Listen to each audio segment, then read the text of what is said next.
Tiga penyelundup narkotika divonis berbeda oleh Majelis Hakim Pengadilan Negeri Tanjung Karang Bandar Lampung Senin siang. Dua terdakwa bernama Muhammad Yani dan Nurdin divonis hukuman mati. Lalu terdakwa Muhammad Kadafi divonis penjara seumur hidup. Ketiga terdakwa merupakan warga Desa Lewung, Kecamatan Paya Bakong, Aceh Utara. Mereka berperan sebagai kurir sabu-sabu dari Sumatera ke Pulau Jawa. Terdakwa Yani 6 kali menyelundupkan sabu-sabu dan Nurdin 3 kali.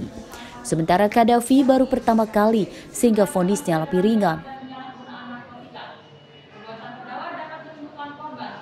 Melakukan tindak pidana dengan tanpa hak atau dalam hukum melakukan perbuatan jahat untuk melakukan tindak pidana narkotika dan perkosaan narkotika menjadi perantara dalam jual beli narkotika golongan tanaman yang beratnya melebihi 5 gram sebagaimana dalam dakwaan satu penuntut umum. Menjatuhkan pidana terhadap terdakwa dengan pidana penjara selama seumur hidup. Menetapkan terdakwa berhak ditahan. Menetapkan barang bukti berupa 58 bungkus merek teh Cina yang berisikan perkawanan putih yang merupakan narkotika jenis sabu. Nah, untuk terdakwa Nurdin dan Muhammad Yani ya, itu masih pikir-pikir seperti itu. Ya, tentunya kalau untuk terdakwa Kadafi ya, Majelis Hakim tadi mempertimbangkan terkait dengan asas kemanusiaan dan terdakwa bukan pelaku utamanya dan Majelis Hakim pun mempertimbangkan dari pledoi yang sudah kita buat dulu terdahulu. Kalau yang mati itu yang memberatkan apa tuh Bang? Karena mereka ada pelaku beda ya, perannya berbeda dengan si Kadafi. Berarti pelaku utama juga Bang ya, otaknya? Bukan pelaku utama ya, mereka semua berhero tapi perannya berbeda. Saya buka ini. Ayo, video ini. Ketiga terdakwa ditangkap pada November 2023 di pintu masuk Pelabuhan Bakauheni, Lampung Selatan. Dari penggeledahan di mobil tersangka, polisi menyita 58 kg sabu-sabu yang disembunyikan di dalam dinding dan dashboard mobil. Puluhan kilogram sabu-sabu tersebut rencananya akan diselundupkan ke Jakarta, Jawa Barat, dan Jawa Timur. Arsadi Saputra melaporkan dari Bandar Lampung.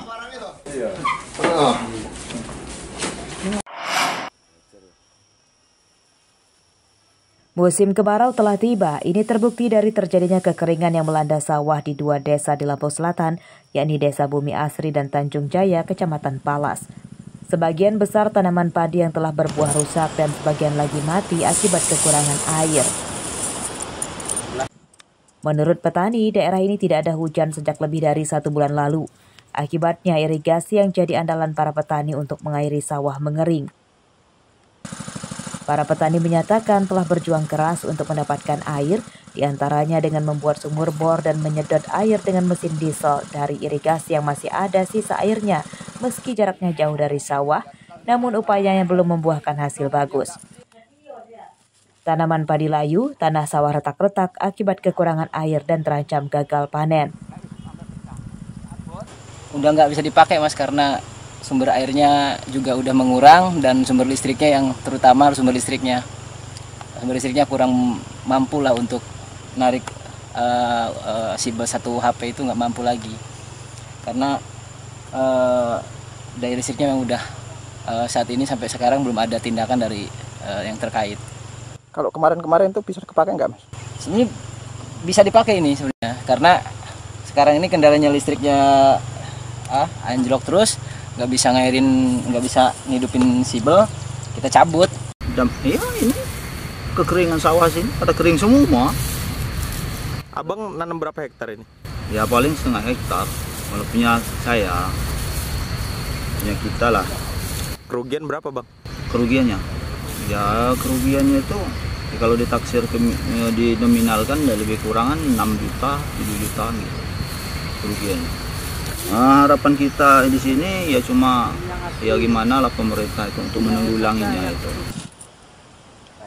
Para petani mendesak Dinas Pertanian Lampung Selatan segera turun tangan mencarikan solusi.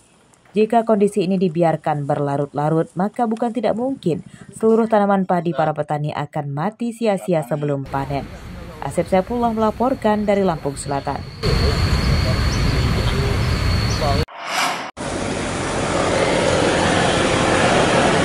Sebuah tanggul irigasi di Desa Sidodadi, Kecamatan Sekampung, Lampung Timur jebol sepanjang sekitar 6 meter.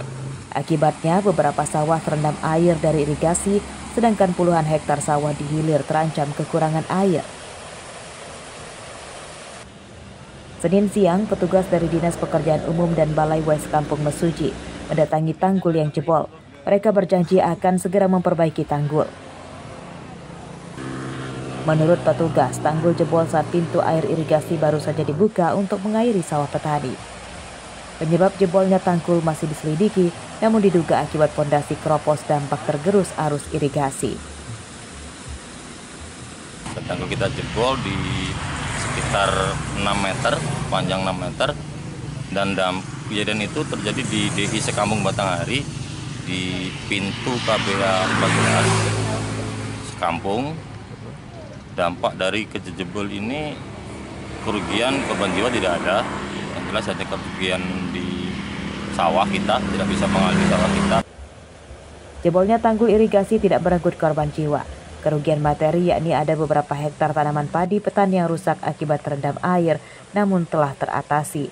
Aris Susanto melaporkan dari Lampung Timur.